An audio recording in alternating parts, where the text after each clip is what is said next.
For more than 100 years, there's been this one document at the center of a huge, furious debate, the Treaty of Versailles.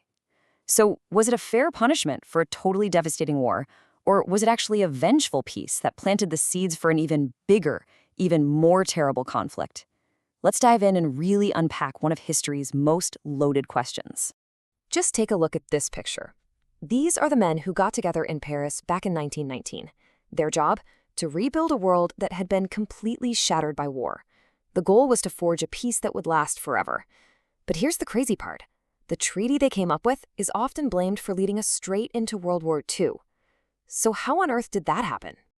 To really get a grip on the treaty, first we have to understand the world it was born into. This wasn't just about drawing new lines on a map. This was about trying to put a whole continent back together after it had been utterly broken. I mean, it is almost impossible to imagine the sheer scale of devastation after World War I. We're talking millions upon millions dead. Entire cities were just piles of rubble. Economies were completely wrecked. So the pressure on the leaders meeting in Paris was just immense. They had to deliver justice, they had to deliver security, but most of all, they had to deliver a peace that would stop this kind of nightmare from ever happening again. So who are the guys in charge of this impossible task? Even though more than 30 nations showed up, the real power was in the hands of just a few people. Let's meet the architects of the New World. That's right. The fate of Europe, and really the world, was pretty much decided by the leaders of the three main victorious powers, the United States, France, and Great Britain. They became known, famously, as the Big Three. And here they are. You've got Woodrow Wilson from the USA, Georges Clemenceau from France, and David Lloyd George from Britain. Now, the most important thing to understand is that these three men walked into those negotiations with completely different and often totally conflicting ideas about what to do with Germany. First up, you have Woodrow Wilson. He was the idealist of the group. He came to Paris with his famous 14 points, which was basically a blueprint for a new world built on cooperation and fairness. You know, he wasn't interested in revenge. He wanted to create a whole new system led by a League of Nations that would basically make war impossible. And then, on the complete opposite end of the spectrum, you have Georges Clemenceau of France. And his perspective? Well, it was shaped by fire and blood. France had been devastated. Its land was scarred. Its people were slaughtered. So Clemenceau had one goal, and one goal only: security. He wanted to crush Germany militarily and economically so that it could never, ever threaten France again. For him, this wasn't about ideals. It was about pure survival. And finally, caught right in the middle, you had Britain's David Lloyd George. He was trying to find some kind of balance. Now, the British public, they definitely wanted to see Germany punished. But Lloyd George was a pragmatist. He knew that if you completely destroyed Germany's economy, it would mess up all of Europe and end up hurting Britain, which was a major trading partner. So he was the mediator, stuck between Wilson's idealism and Clemenceau's raw demand for security. So what happens when you smash all these different visions together? You get a treaty filled with incredibly severe terms. And here's the kicker. Germany wasn't even invited to negotiate. They were just handed the final document and basically told, sign here. Let's break down what was actually in it. Okay, the foundation for pretty much every other punishment was this one thing. Article 231. It was known as the War Guilt Clause. This one sentence forced Germany to accept 100% of the blame for starting the entire war. For the German people, this was a deep, profound national humiliation, and it was used as the moral justification for everything else that was about to hit them. And those punishments were severe. This number, $132 billion. That's how many gold marks Germany was ordered to pay in what they called reparations.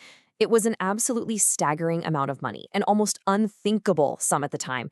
The idea was to make Germany pay for every bit of damage the Allies suffered during the war.